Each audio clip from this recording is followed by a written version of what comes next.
নমস্কার শ্রোতা বন্ধুরা, ইয়ন্স গ্যালারিতে আপনাদের সবাইকে জানাই স্বাগতম।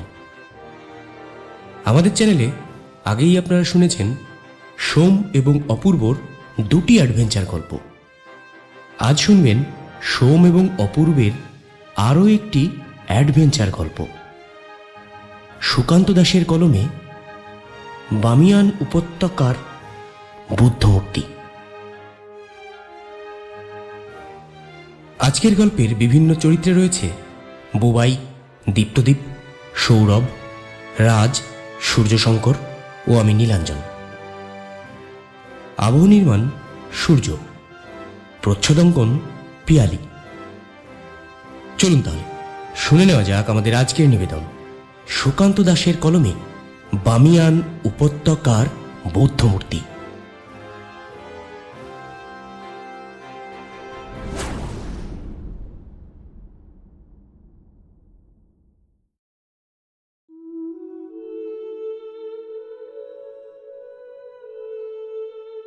আফগানিস্তানের এক ধূসর পার্বত্য এলাকা হল বামিয়ান উপত্যকা। বামিয়ানের এই উপত্যকাতে অনেক আগে থেকেই জনবসতি বিদ্যমান। যখন চেঙ্গিস খান আফগানিস্তানের এই প্রান্তর ধরে ভারতবর্ষে প্রবেশ করে, তখন এই অঞ্চল দেখেছে রক্তের স্রোত। তবুও নানা প্রতিকূল পরিস্থিতির মোকাবেলা করে ধীরে ধীরে তারা আবার একটু একটু করে মাথা তুলে দাঁড়িয়েছে। এই বামিয়ান উপত্যকাতে ইসলাম ধর্মের পাশাপাশি বৌদ্ধ ধর্মও নানা সময়ে বিস্তৃতি লাভ করেছে। আর তার প্রতিকৃতি রূপে বামিয়ান উপত্যকার পাহাড়ের কোলে সুবিশাল দুই বৌদ্ধ মূর্তি প্রাচীনকাল থেকেই দাঁড়িয়েছিল। কিন্তু 2001 সালে তালিবানি শাসকদের আমলে এই দুই বৌদ্ধ মূর্তি ধ্বংস করা হয়। সোম আর অপূর্বর এবারের অভিযান এই বামিয়ান উপত্যকার কোনো এক পাহাড়ের লুকোনো গুহার মধ্যে এক বৌদ্ধ মূর্তির খোঁজে। প্রথমে আফগানিস্তানে পৌঁছে ওরা চলে আসে বামিয়ান উপত্যকায়। তখন সেখানকার এক স্থানীয় পর্যটকের নজরে আসে ওরা। শহরের একটা দোকানের কাছে বসে ওরা নিজেদের মধ্যে কথা বলছিল। এমন সময় সেখানে এসে পৌঁছয় সেই পর্যটক।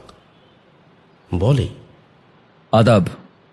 সোম বলে, আপনাকে দেখে তো মনে হচ্ছে আপনি আফগানিস্তানের কিংবা এই অঞ্চলের বা অন্য কোনো স্থানের বাসিন্দা। নানা সময় আমি পৃথিবীর নানা স্থানে ঘুরেছি, এর জন্য আমায় প্রচুর পড়াশোনা করতে হয়েছে। আসলে ইতিহাসের বিভিন্ন দিক আমায় ছোট থেকে আকর্ষণ করত, তাই ইতিহাস নিয়ে পড়াশোনা করেছিলাম আমি।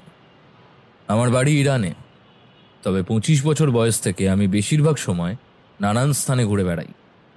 আপনারা কাল ওই বামিয়ানের বৌদ্ধ মূর্তির কথা বলছিলেন শুনলাম। হ্যাঁ, আসলে ওই বামিয়ানের বৌদ্ধ মূর্তির আশেপাশেই কোথাও পাহাড়ের ঢালে কোনো একটা লুকানো গুহা রয়েছে। তার ভেতরে নাকি একসময় বুদ্ধের কিছু মূর্তি স্থাপিত হয়েছিল, পরে তা ভেঙে ফেলা হয়। সেসবের খোঁজেই আমরা এখানে এসেছি। আমি এখানে এসেছি ওই বামিয়ানের দুই বৌদ্ধ মূর্তি দেখতে, যদিও তা এখন ভাঙা। এর আগে আমি এখানে এসেছিলাম তখন ওটা ওইভাবেই দেখেছিলাম। কিন্তু তারপরে ওই বামিয়ানের বৌদ্ধ মূর্তি আর বামিয়ানে উপত্যকার বৌদ্ধদের সম্পর্কে পড়াশোনা করে আরও অনেক কিছু জানতে পারি। যেমন ইব্রাহিম একবার এদিক ওদিক তাকিয়ে দেখল দোকানটার কাছে কয়েকজন লোক দাঁড়িয়ে আছে। মাঝে মাঝে ওদের দিকে তাকিয়েও দেখছে তারা। ইব্রাহিম তার পাশে বসে থাকা সোম আর অপূর্বর দিকে তাকালো একবার, তারপর বলল, এখানে নয়। আপনারা এখানে উঠেছেন কোথায়? ছোটোখাটো কোনো হোটেলেই উঠেছেন হয়তো। এখানে থাকার জায়গার খুব একটা ভালো ব্যবস্থা এখনো হয়ে ওঠেনি। আপনারা আমার সঙ্গে আসতে পারেন। কিন্তু আপনাকে তো আমরা ঠিক চিনিও না, আপনার সাথে কোথায় যাব? চিন্তা করবেন না, আমি আপনাদের কোনো ক্ষতি করব না। আপনিও যেমন পর্যটক হিসাবে এখানে এসেছেন, আমিও তাই এসেছি। কিন্তু একটা বিশেষ প্রয়োজনে আমি আপনাদের সাহায্য চাইছি। সোম আর অপূর্ব একে অপরের মুখের দিকে তাকালো। তারপর ইব্রাহিমের কথায় খানিকটা আশ্বস্ত হয়ে ওরা তার সঙ্গে রওনা দেয়। বড় রাস্তা ছেড়ে একটু ভেতরের দিকে একটা ঘুপচি গলির ভেতরে যে বাড়িগুলো তৈরি হয়েছে তারই একটাতে ইব্রাহিম নিয়ে যায় ওদেরকে। বোঝা যায় এখানে ইব্রাহিম অনেক দিন ধরেই আছে। এখানকার লোকদের মধ্যে তার বেশ পরিচিতি। ঘরের ভেতরে ঢুকে ওদের জন্য চায়ের ব্যবস্থা করে ইব্রাহিম, বেশ কড়া এবং ঘন চা। তারপর ঘরের মধ্যে বসে জানালা দরজা সমস্ত কিছু বন্ধ করে ইব্রাহিম বলে, বৌদ্ধ মূর্তি সম্পর্কে আপনারা কি শুনেছেন তা আমি জানি না, তবে ওই বৌদ্ধ মূর্তি দুটো ভাঙার পর থেকে অনেক সমস্যা শুরু হয়েছে। বিভিন্ন গোষ্ঠীগত সমস্যা বাদ দিলেও আরও কিছু অদ্ভুত সমস্যা দেখা দেয় ওই পাহাড়ের দিকে। গুহাগুলিতে ওপর থেকে আর কেউ প্রবেশ করতে পারত না। একটা অদ্ভুত শক্তি তাদের সেই অংশে প্রবেশ করতে বাধা দেয়। কথাটা আমিও শুনেছি। এখানকার একজনই এমন কিছুই বলেছিলেন। কোনো গাইড কিংবা লোকেরা পাহাড়ের ওই দিকটায় যেতে চায় না সহজে। চাইবে না, শুধুমাত্র তালিবান লোকেরাই যে ওই পথে বাঁধা হয়ে দাঁড়ায় তা নয়, আরো অনেক সমস্যা আছে। কিন্তু আপনি এত কিছু আমাদের বলছেন কেন? আর তাছাড়া আপনি ব্যাপারটা নিয়ে এত ইন্টারেস্ট দেখাচ্ছেন কেন? ইব্রাহিম এবার সামান্য হাসল, বলল, এত কিছুর পরেও ভাঙা বৌদ্ধ মূর্তি দুটো পেরিয়ে ওপাশের পাহাড়ের ঢালে আমি গিয়েছিলাম, কিন্তু গুহার ভেতরে প্রবেশ করতে পারিনি কয়েকটা কারণে, আর তাই আপনাদের সাহায্য চাইছি। সোম আর অপূর্ব একে অপরের দিকে তাকায়। ওই গুহার ভিতরে কোথাও রয়েছে এক প্রাচীন বুদ্ধ মূর্তি, একথা ওরাও জানে, কিন্তু কোথায় তা জানে না। তাছাড়া পাহাড়ের ঢালের ওই অংশে অনেকই গুহামুখ রয়েছে। আপনারা এখানে যে উদ্দেশ্য এসেছেন, আমিও প্রায় একই উদ্দেশ্যেই এসেছি। ওই গুহার ভেতরে কোথাও রয়েছে সেই প্রাচীন একটা বড় বৌদ্ধ মূর্তি, আর তার আশেপাশেই কোথাও রয়েছে একটা মানুষ লম্বা একটি মূর্তি, যেটা সম্পূর্ণ সোনা দিয়ে তৈরি, আর তার শরীরে এবং মাথায় রয়েছে নানান ধরনের ছোট বড় দামি পাথর। বড় বৌদ্ধ মূর্তির কথা আমি শুনেছি, সেটার জন্যই আমাদের এখানে আসা। কিন্তু ছোট বুদ্ধ মূর্তির ব্যাপারে তো কোনো কিছুই জানা ছিল না। এখানে আমি 3 মাস ধরে রয়েছি। স্থানীয় লোকেদের কথাবার্তা এবং ভিতরের কিছু লোকের ব্যাপারেই আমি জানতে পেরেছি থেকে। আমি চাই আমরা আবার ওই পাহাড়ে যাব এবং আপনারা দুজন আমার সঙ্গে থাকবেন। লোকবল বাড়বে, তাতে বিপদের মোকাবিলা করা যাবে। আচ্ছা ঠিক, কি ধরনের বিপদে আপনি পড়েছিলেন? আজ থেকে 3 মাস আগে একদিন রাতের অন্ধকারে ওই ভাঙা বৌদ্ধ মূর্তির অঞ্চলটা পেরিয়ে আমি পাহাড়ের উদ্দেশ্যে রওনা দিয়েছিলাম। জায়গাটা যে অনেক বড় তা আপনারা নিশ্চয়ই জানেন। উপত্যকা ধরে ওপরে উঠতে উঠতে প্রায় 1 দিন সময় লেগে যায়। নিচের দিকে রুক্ষ প্রান্তর, লোকজনের যেমন বসতি নেই, তেমন পাহাড়ের ওই দিকটা প্রচণ্ড ঠান্ডা পড়ে। সে ঠান্ডাতে কোনো রকমের সামনের সেই উপত্যকা বেয়ে ওপরের দিকে আমি উঠে যাই। কিন্তু পাহাড় যেখানে উঁচু হয়ে তার আসল রূপ দেখিয়েছে, ঠিক সেইখান থেকেই শুরু হয় বিপদগুলো। ছোট্ট একটা গুহার মুখ, আর সেটা থেকে ওপরের দিকে দেখা যায় আরো অনেক গুহামুখ। প্রথম গুহামুখের ভেতরে ঢুকে আমি বেশ খানিকটা এগিয়ে যাওয়ার পরেই পথটা বেশ কয়েকটা ভাগে ভাগ হয়ে যায়। তখন অনেক রাত হয়ে গেছে। আমি একটা মশালের ব্যবস্থা করেছিলাম, কিন্তু বাইরে শীত থাকার জন্য মশাল রাখা সম্ভব নয়। গুহার ভেতরেই সেই মশাল জ্বালিয়ে বাকি রাতটা সেখানেই কাটিয়ে দেব বলে আমি অপেক্ষা করেছিলাম। এমন সময় শুনতে পেলাম গুহার ভেতরের দিক থেকে কাদের যেন একসঙ্গে কথা বলার শব্দ শোনা যাচ্ছে। আমি তো অবাক হয়ে যাই। আকাশে তাকিয়ে কোনো কিছু দেখা যায় না। মশালের আলোয় গুহামুখগুলো অন্ধকার হয়ে আছে। বেশ কিছুক্ষণ ধরে অপেক্ষা করছি, এমন সময় মনে হলো একটা গুহামুখের ভেতর থেকে শব্দটা আসছে। মশালটাকে হাতে তুলে নিয়ে আমি পায়ে পায়ে এগিয়ে যাই সেই গুহার ভেতরে। গুহার ভেতর থেকেই ঠান্ডা বাতাস নয়, বরং গরম একটা হলকার মতো ভেসে আসছে মাঝে মাঝে। হাঁটতে হাঁটতে আরও খানিকটা ভেতরের দিকে উঁকি দিয়ে দেখলাম ভেতরে একটা গোল মতো ফাঁকা জায়গা। জায়গাটা দেখতে অনেকটা ছোট বেদির মতো।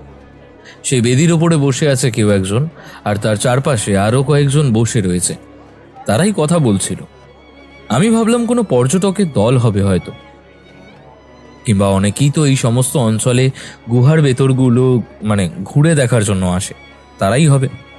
আমি ওদের উদ্দেশ্যে বললাম, তোমরা কারা? কিন্তু তারা আমার দিকে তাকালো না, এমনকি কোনো সাড়াও দিল না। আশেপাশে কোনো আলো নেই, আমার হাতের মশালটা ছাড়া। সেই মশালের আলোতেই যা দেখার দেখতে পেয়েছিলাম। যারা বসে আছে তাদের সবার গায়ে সাদা কাপড় চড়ানো। প্রথমে ইংরেজি, তারপর আমার যে কটা ভাষা জানা আছে সে সব কটা ভাষাতেই কথাগুলো বললাম।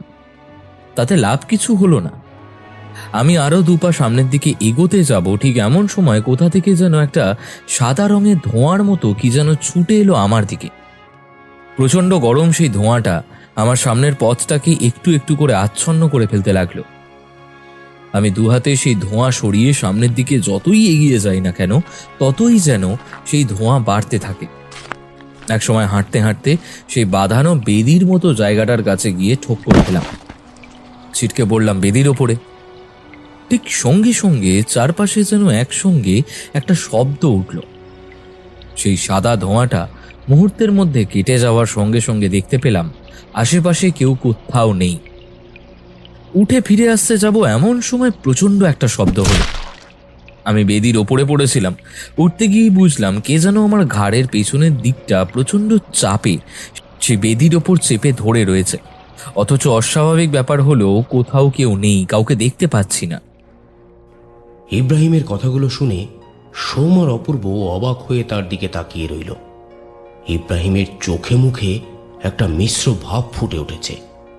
একই সাথে ভয় আর কৌতূহল তার মুখে দৃশ্যমান।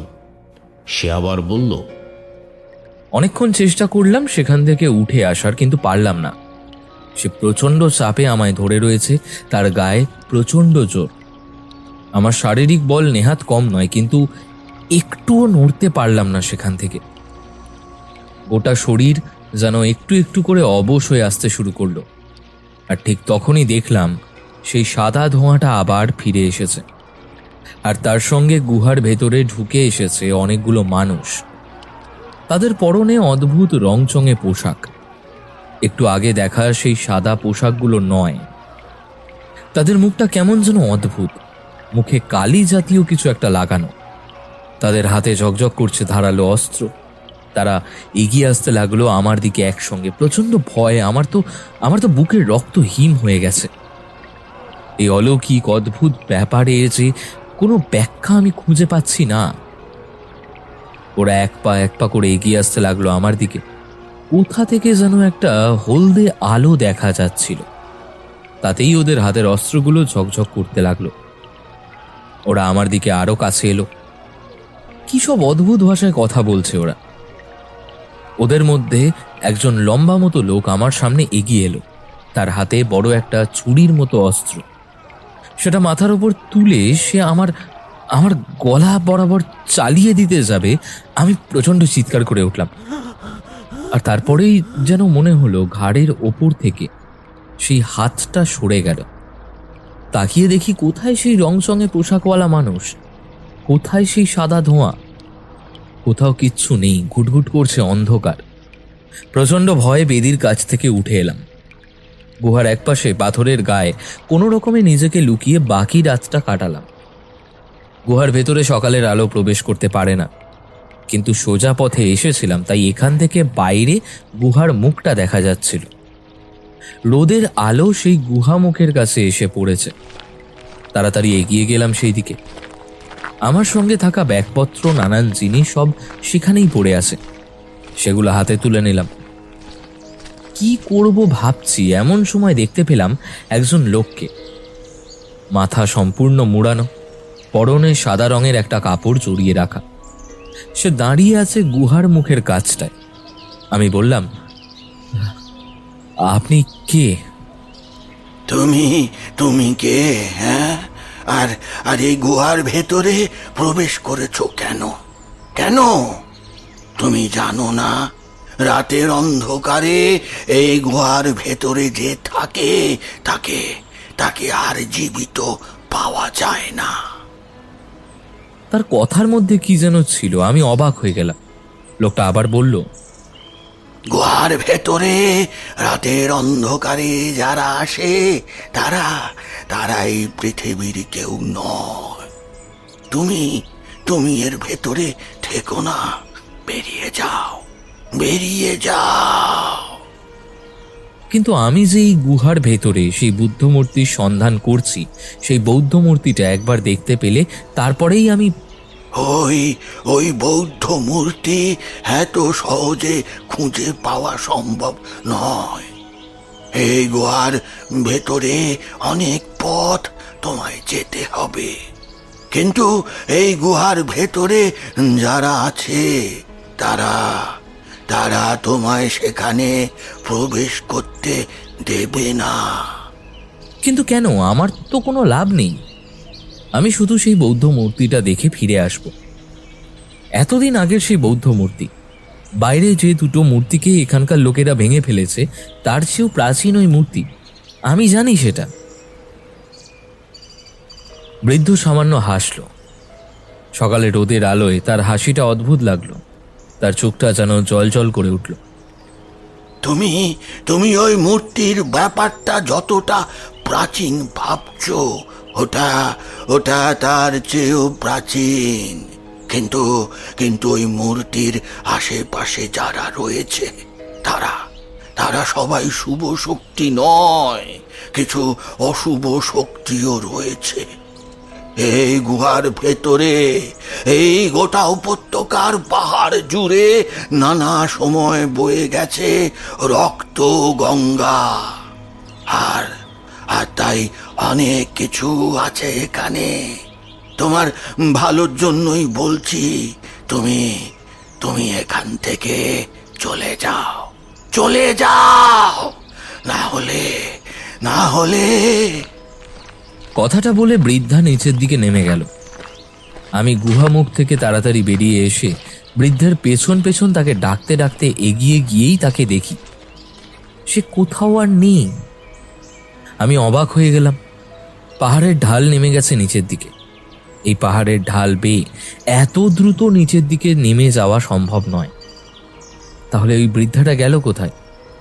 তাকে দেখে আমার মনে হয়নি তিনি ওই পাহাড়ের ঢাল বেয়ে দ্রুতভাবে নেমে যেতে পারেন। তাছাড়া আশেপাশে তেমন কিচ্ছু নেই। গুহাপথের বাইরেটা খানিকটা সমতল, তারপরে ঢাল। অনেকক্ষণ সেখানে দাঁড়িয়ে রইলাম। তারপরে কি মনে হতে ব্যাগপত্র নিয়ে বেরিয়ে আসতেই বাতাসের মধ্যে যেন একটা গলা শুনতে পেলাম। সেই বৃদ্ধ বলছে, থেকো না, এখানে থেকো না বাবা, চলে যাও, চলে যাও। অন্ধকার নামলেই আবার কিন্তু ওরা আসবে, ওরা ফিরে আসবে। ওরা ওরা সবাই শুভ শক্তি না, ওরা ওরা সবাই নির্বিঘ্নে শান্তিতে এখানে থাকতে ভালোবাসে। সঙ্গে সঙ্গে মনে পড়ে গেল এখানে বৌদ্ধ ধর্ম বিস্তারের সময় থেকে এখানকার আশেপাশে থাকা বৌদ্ধদের ওপর মাঝে মাঝে স্থানীয় এবং মাঝে মাঝে বাইরের লুণ্ঠনকারী লোকেরা বারবার আক্রমণ করেছে। সেই ঝকঝকে রংচঙে পোশাক পরা লোকগুলো, তাদের হাতে অস্ত্র দেখেছিলাম, যাদেরকে দেখে বাইরের কেউই মনে হয়েছিল। আর সেই সাদা কাপড় পরা লোকগুলো, কিন্তু এই অঞ্চলে এখন বৌদ্ধ ধর্ম অবলম্বী লোক বসবাস করে বলে তো জানি না। তাদের বসতি এখানকার আশেপাশেই ছিল, কিন্তু তাদের আরাধ্য দেবতার মূর্তি দুটো ধ্বংস হওয়ায় তারা এখান থেকে সবাই চলে গেছে। কিন্তু পাহাড়ি উপত্যকার কোলে গুহার ভেতরে এখনো তো থাকতে পারে কেউ। ইব্রাহিম মাথা নামিয়ে বসে রইল কিছুক্ষণ। তারপর একটা দীর্ঘশ্বাস ফেলে বলল, ধর্মের যুদ্ধ মাঝে মাঝে অনেক কিছু ধ্বংস করে ফেলে, যেমনভাবে এখানকার বৌদ্ধ ধর্মকে ধ্বংস করে ফেলার চেষ্টা করেছে। তবুও এখানকার স্থানীয়দের মধ্যে অনেকেই বৌদ্ধ ধর্মে বিশ্বাস করে। মনের ভেতর থেকে তো আর সেই বিশ্বাসকে তুলে নিয়ে ভেঙে ফেলা যায় না, ওই মূর্তিগুলোর মতো। কিন্তু সত্যি সত্যি এমন কিছু আছে ওই পাহাড়ের গুহাগুলোর মধ্যে, যারা এই ধ্বংস চায় না। তারা চায় না বাইরের কেউ ভেতরে প্রবেশ করুক। এতক্ষণ ধরে সব কথা শুনে চলছিল ওরা দুজনে। এবার সোম উঠে দাঁড়িয়ে পড়ল। তারপর বলল, যদি সেটাই হয় তাহলে আমরা সেখানে যাব কি করে? আর গুহার মধ্যে যদি কোনো শক্তি আমাদের বাধা দেওয়ার জন্য অপেক্ষা করেই থাকে, তাহলে আমরা কি করব? আমি একা গিয়েছিলাম, তোমরা আমার সঙ্গে থাকলে আমার মনে জোর বাড়বে। তাছাড়া এইসব কিছু আসলে আমাদের মনের সঙ্গে জড়িয়ে থাকা একটা অদ্ভুত ব্যাপার। তাই 3 জন থাকলে যদি ভেতরে প্রবেশ করতে পারি। আমি একটা চেষ্টা করতে চাই, কথা দিচ্ছি আমি বেঁচে থাকতে তোমাদের কোনো ক্ষতি হতে দেব না। অপূর্ব বলল, কিন্তু আপনি ওই একবারই গুহার মধ্যে প্রবেশ করেছিলেন, তারপরে আর প্রবেশ করার চেষ্টা করেননি? ইব্রাহিম কিছু বলল না, জানালাটার দিকে এগিয়ে গেল। জানালার একটা পাল্লা খুলে বাইরের দিকে তাকিয়ে রইল। ওরা উঠে পড়ল, আর তখনই উঠে দেখতে পেল এখান থেকে ওপরের দিকে পাহাড়ের কোলটা দেখা যাচ্ছে। যে পাহাড়ের গায়ে দেবতা বুদ্ধের সেই দুটো স্মারক মূর্তি তৈরি করা হয়েছিল, যদিও এখন তা ভাঙা। ইব্রাহিম এবার বলল, চেষ্টা করেছি কিন্তু সফল হতে পারিনি, মনের জোর জোগাড় করতে পারিনি। বারবার সেই বৃদ্ধের বলা কথাগুলো আমার মনে এসেছে, কিন্তু তোমাদের দেখে কেন জানি না মনে হয়েছে তোমরা আমার সঙ্গে থাকলে আমি নিশ্চয়ই পারবো। তোমরা আমায় সাহায্য করো।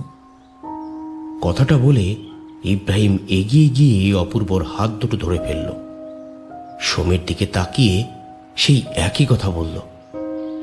এবার না করতে পারল না ওরা। ঠিক হলো, কাল সকালেই ওরা রওনা হবে সেই পাহাড়ের উদ্দেশ্যে।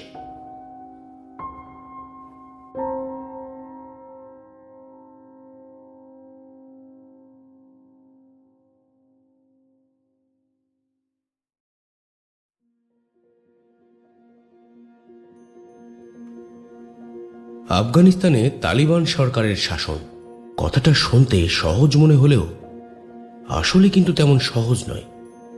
অপূর্ব আর সোম এখানে আসার পর প্রথম দিকে কিছু বিপদে পড়লেও টাকা পয়সা এবং আরও কিছু সুযোগ সুবিধা ওদের থাকার জন্য ব্যাপারগুলো ওরা সহজেই সমাধান করে ফেলতে পারল। তাছাড়া ইব্রাহিমের এখানে চেনাশোনা বেশি, ওরা 3 জনে যাওয়ার বন্দোবস্ত করে ফেলল। 3 জনের পিঠে 3টা ব্যাগ, অটোমেটিক রিভলভার, আরও অনেক কিছুই। সকালে রোদের আলো ফোটার পর 3 জনে বাইরে বেরোতেই জিডিআই এর একজন লোকের হাতে পড়ল ওরা। তোমরা কারা? কোথা থেকে আসছো? সমস্ত কথাবার্তা ওদের মধ্যে দাঁড়ি ভাষাই হলো, আর তাই প্রশ্নের উত্তর দিল ইব্রাহিম। আমি এখানে আমার এক বন্ধুর কাছে এসেছিলাম, ওরা আমার পরিচিত, ওরা এসেছে ইন্ডিয়া থেকে। ইন্ডিয়া? কিন্তু ইন্ডিয়া থেকে এখানে কি করতে এসেছো? ওরা এসেছে বামিয়ান পাহাড়ের ওই বৌদ্ধ মূর্তির ধ্বংসাবশেষগুলো দেখতে। ওসব দেখে এখন আর কি হবে? ওসব ভাঙা মূর্তি পাহাড় দেখে তোমরা কি করবে? চলে যাও, ওইদিকে যাওয়া হবে না। সোম আর অপূর্বর বুকের ভেতরটা কেমন যেন করে উঠল। সোম হাতটা মুঠো করে ফেলেছিল। ইব্রাহিম ব্যাপারটা দেখে সবাইকে শান্ত করে লোকটাকে একপাশে সরিয়ে নিয়ে গেল। কিছুক্ষণ কথাবার্তার পর ইব্রাহিম চলে এলো।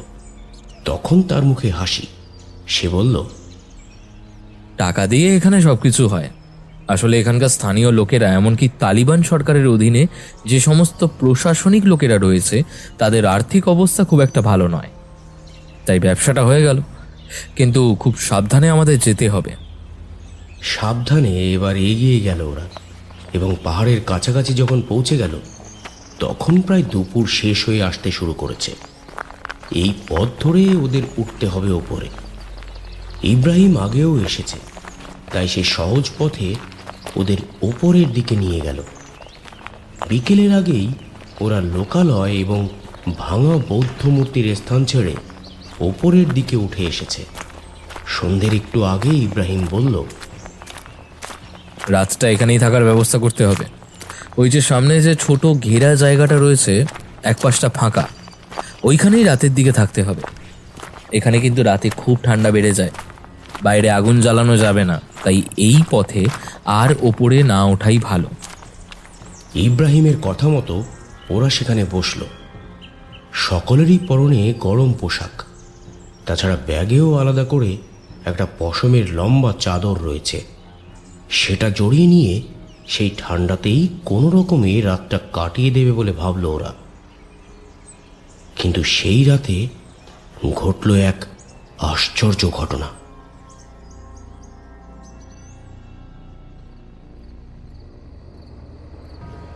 তখন অনেক রাত।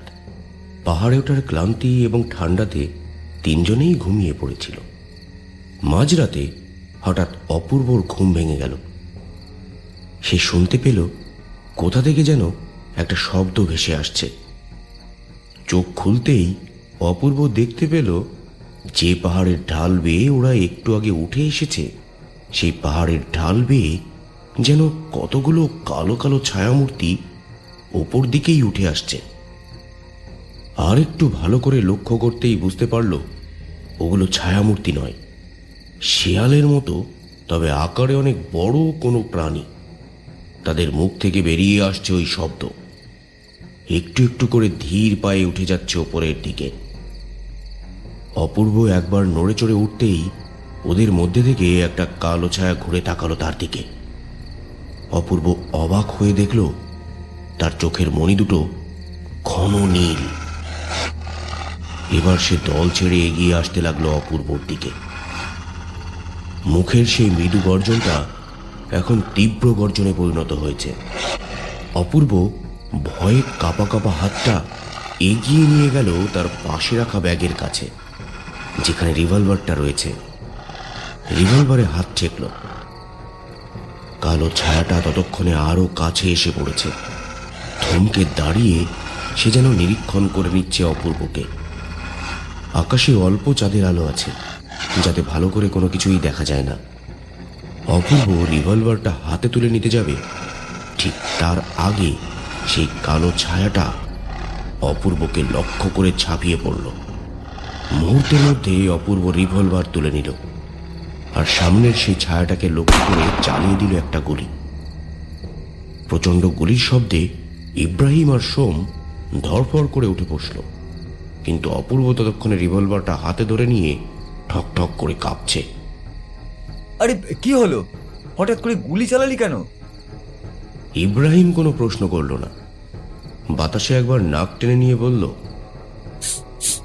সেই গন্ধটা তুমি নিশ্চয়ই কিছু দেখেছো না? অপূর্ব কিছুই উত্তর দিল না। তখনও সে সামনের দিকে তাকিয়ে আছে।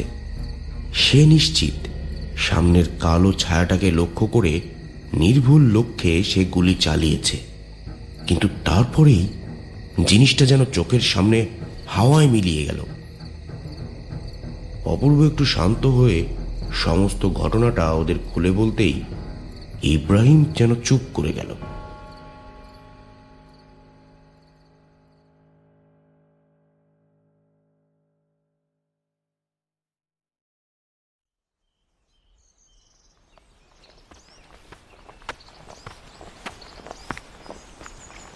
পরদিন সকালে আবার শুরু হলো পাহাড় চড়া। দুপুরের দিকে সেই গুহামুখের কাছাকাছি এসে পড়ল ওরা। ইব্রাহিম বলল, তুমি যাকে দেখেছো সেটা কোনো জীবিত প্রাণী নয়। এই পাহাড়ের ওপরে এমন অনেক কিছুই দেখা যাবে। আমি তো আগেই বলেছিলাম, সঠিক সময় তুমি রিভলভার চালিয়ে শব্দ করেছিলে, আর তাতেই বিপদ কেটে গেছে, নইলে তোমাকে বিপদের মধ্যে পড়তে হতো। গুহামুখের ভেতরে ওরা প্রবেশ করে বেশ খানিকটা এগিয়ে গেল। চারপাশেই এখন অন্ধকার। মশাল জ্বালিয়েই ওরা এগোতে লাগল। সামনে ইব্রাহিমের হাতে একটা মশাল, পিছনে সোমের হাতে আর একটা মশাল, মাঝখানে অপূর্ব। গুহামুখটা বেশি বড় নয়। সোজা দাঁড়িয়ে হাঁটতে গেলেও মাঝে মাঝে মাথা নিচু করতে হচ্ছে। পাথরে এলোমেলো এই গুহাপথে এখানে ওখানে পথটা হঠাৎ করেই বেঁকে গেছে। ইব্রাহিম সামনে এগোচ্ছে, পেছন থেকে সোম বলল, আচ্ছা, আপনার কাছে কি কোনো ম্যাপ আছে? মানে এমন কোনো একটা নির্দিষ্ট কিছু যেটা দিয়ে আমরা এই গুহার মধ্যে আমাদের লক্ষ্য পর্যন্ত পৌঁছতে পারি? অনেক পুরনো হাতে আঁকা একটা ম্যাপ আমার কাছে এসেছিল অনেক দিন আগে। আমি সেটা দেখেই এখানে আসার সিদ্ধান্ত নিয়েছিলাম, তবে সেটা প্রায় 5 বছর আগে। তাও সেটা এখানে নয়, আমি তখন ছিলাম তিব্বতের কাছে। সেখানকার একটা মঠে পুরনো বইপত্র ঘাঁটাঘাঁটি করতে করতে সেই ম্যাপটা আমার চোখে পড়েছিল। এই ব্যাপারে সেখানকার একজন বৌদ্ধ সন্ন্যাসীর সঙ্গে আমার কথা হয়েছিল। তার মানে সঠিক পথ অনুসন্ধানের জন্য আপনার কাছে কিছুই নেই?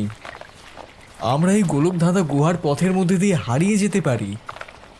ইব্রাহিম হঠাৎ থমকে দাঁড়িয়ে পড়ল, তারপর বলল, এই গোটা পাহাড়টা এত বড় যে তোমরা ধারণা করতে পারবে না। পাহাড়ের এই প্রান্ত থেকে ওই প্রান্ত পর্যন্ত হেঁটে যেতে গেলেই 3 দিন সময় লাগবে। তার মধ্যে এই গুহা পথ, একবার ভেবে দেখো। তবে আমরা ঠিক সেখানে পৌঁছবো, আমার আমার মন বলছে। অপূর্ব হতাশ হলো। কোনো ম্যাপ ছাড়া এখান থেকে সেখান পর্যন্ত পৌঁছানো অসম্ভব ব্যাপার। তারা তো এই কারণেই চুপ করে বসে অপেক্ষা করছিল, কিন্তু লোকটার কথায় যেন কি আছে। ইব্রাহিমের কথাগুলোকে অস্বীকার করা যায় না চট করে, তাই ওরাও এগোতে লাগলো। বেশ কিছুটা সময় চলার পর সবাই ক্লান্ত হয়ে পড়ল। গুহার ভেতরে দিন রাতের কোনো হিসেব নেই। গুহার সেই জায়গাতেই বসে খানিকটা ঘুমিয়ে নিল ওরা। তারপর ঘুম থেকে উঠে আবার পথ চলা। কতটা সময় গুহার ভেতর দিয়ে গিয়েছে তা ওরা নিজেরাও জানে না, কিন্তু মনে হলো তা 1-1.5 দিনের বেশিই হবে। আর তারপর হঠাৎ ওরা এসে পৌঁছালো একটা অদ্ভুত জায়গায়। গোল মতো জায়গাটা, চারপাশে বড় বড় পাথরের দেওয়াল উঠে গেছে। মাথার ওপরে খানিকটা জায়গা ফাঁকা, সেটা আবার অনেক ওপরে উঠে পাথরের দেওয়ালের কাছে মিশেছে। দেখে মনে হয় একসময় এখানে লোকজন থাকতো। গুহা দেওয়ালের পাথরের গায়ে কুদে কুদে অনেক ধরনের ছবি তৈরি করা হয়েছে। সেগুলোর উপর হাত বোলাতে বোলাতে ইব্রাহিম বলল, ছবিগুলো দেখে মনে হচ্ছে বৌদ্ধ ধর্মের লোকেদের তৈরি করা। দেখো দেখো, তোমরা ভালো করে দেখো। ওরা দেখল সত্যিই তাই। এক জায়গায় একটা আসনে গৌতম বুদ্ধ বসে রয়েছেন এবং তার সামনে আরো কয়েকজন বসে তার কথা শুনছে। এমনই একটা ছবি অপূর্ব যেন কোথায় দেখেছিল। সোম কিছু বলতে যাচ্ছিল, তার আগেই সামনে থাকা একটা পাথরের দেওয়ালের গায়ে সে হাত দিল, আর ঠিক সঙ্গে সঙ্গে সেই ফাটলের ভেতর থেকে বেরিয়ে এলো একটা হলদে রঙের সাপ। সাপটা সোমের হাতের স্পর্শ পেতেই সুড়ঙ্গ থেকে বাইরে বেরিয়ে এসেছিল। মুহূর্তের মধ্যে সোম যদি পেছনে সরে না আসতো তাহলে সেটা তার গায়ের উপর এসে পড়ত।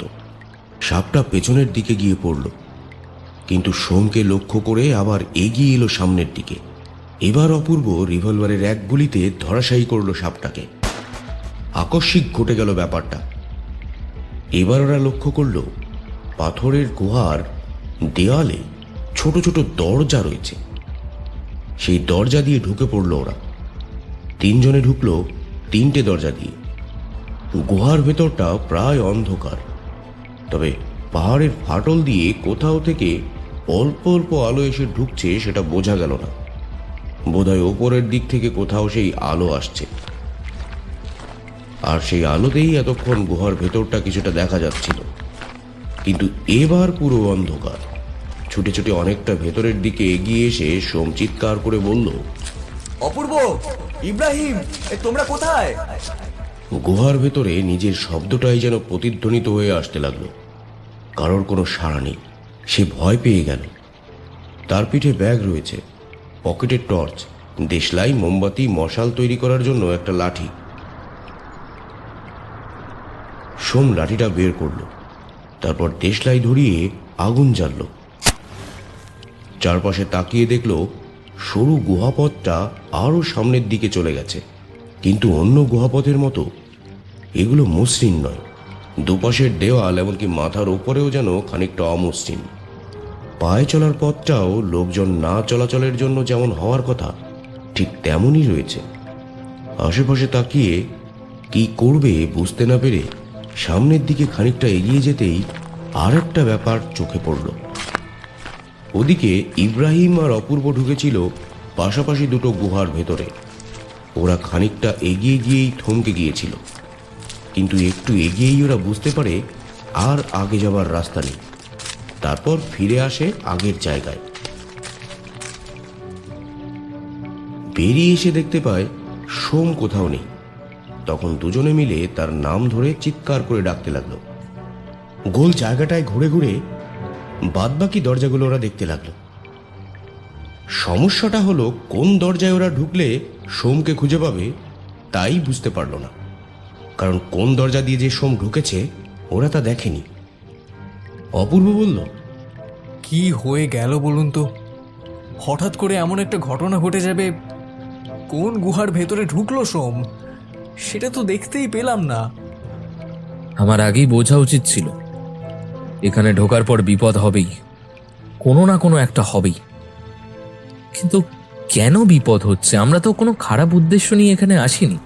তাহলে এখানে যে শক্তি আছে সে হয়তো কোনো অশুভ শক্তিকে আমাদের সবার কাছ থেকে আড়াল করে রাখার চেষ্টা করছে। কিন্তু সেটা কি? এমন কি আছে এই গুহার ভেতরে যে তাকে এমন ভাবে আড়াল করে রাখার প্রয়োজন? কিছু বুঝতে পারছিল না ওরা।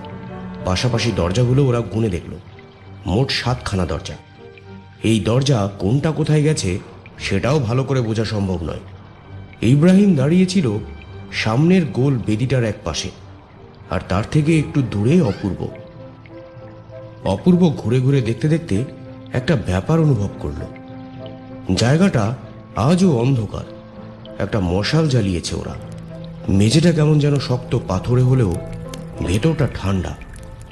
ইব্রাহিম সেই দেওয়ালের গায়ের দিকে তাকিয়ে কি যেন দেখতে পেয়েই অপূর্বর দৃষ্টি আকর্ষণ করল। ইব্রাহিমের দৃষ্টি লক্ষ্য করে অপূর্ব সেদিকে তাকিয়ে পেল একটা অদ্ভুত ব্যাপার। দেওয়ালের গায়ে একটা উঁচু জায়গায় পাশাপাশি যেন অনেকগুলো মূর্তি দেওয়ালের গায়ে দাঁড় করানো রয়েছে, ঠিক যেমন বাইরে বৌদ্ধ মূর্তিগুলো তৈরি হয়েছিল তেমনই।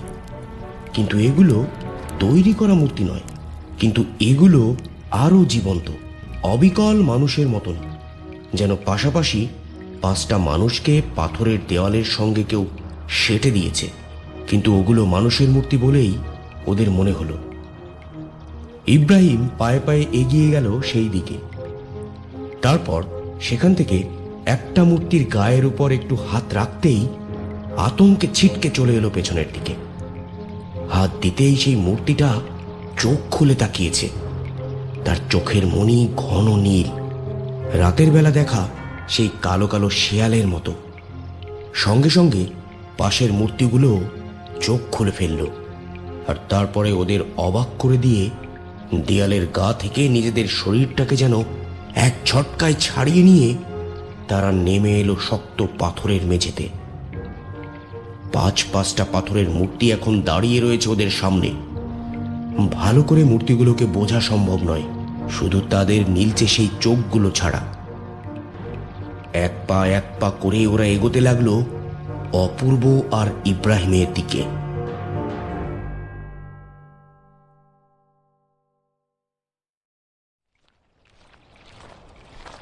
ওরা পেছোতে লাগলো সেই অন্ধকার গুহাপথের দিকে।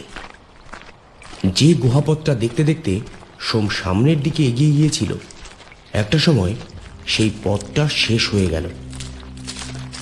ঠিক সেখানে মশালের আলো ফেলতেই দেখা গেল মিশকালো অন্ধকার। একটা কিছু ভেবে আশেপাশে তাকালো সোম।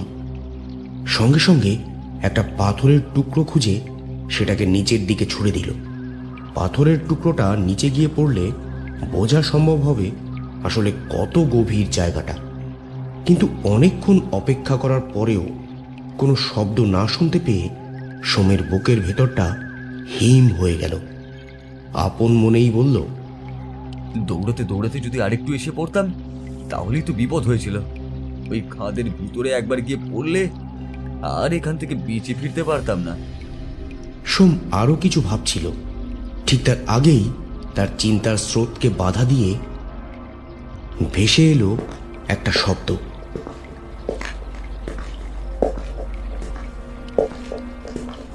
পাথর পড়ার শব্দ নয়, অন্যরকম কিছু একটা শব্দ, যেন খাদের ভেতর থেকে ভেসে এলো সেটা।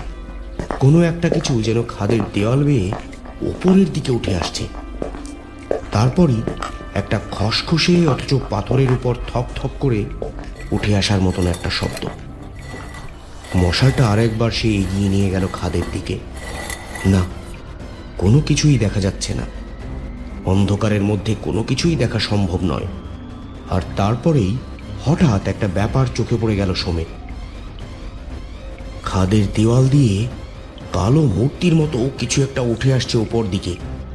কিন্তু ওটা কি? একটা পাথরের মূর্তি বলেই তো মনে হচ্ছে। গুহাপথের দেওয়াল, মেঝের ছাদ যেই রঙের, ঠিক সেই রঙের একটা পাথরের মূর্তি যেন খাদের ভেতর থেকে উঠে আসছে। না, একটা নয়, একসঙ্গে অনেকগুলো মূর্তি উঠে আসছে। তাদের একসাথে আসার জন্যই এই শব্দটা হচ্ছে। সোম আর দাঁড়াতে পারল না, পেছনের দিকে ছিটকে সরে আসতে গিয়ে কোনো একটা কিছুতে পা বেঁধে পড়ে গেল।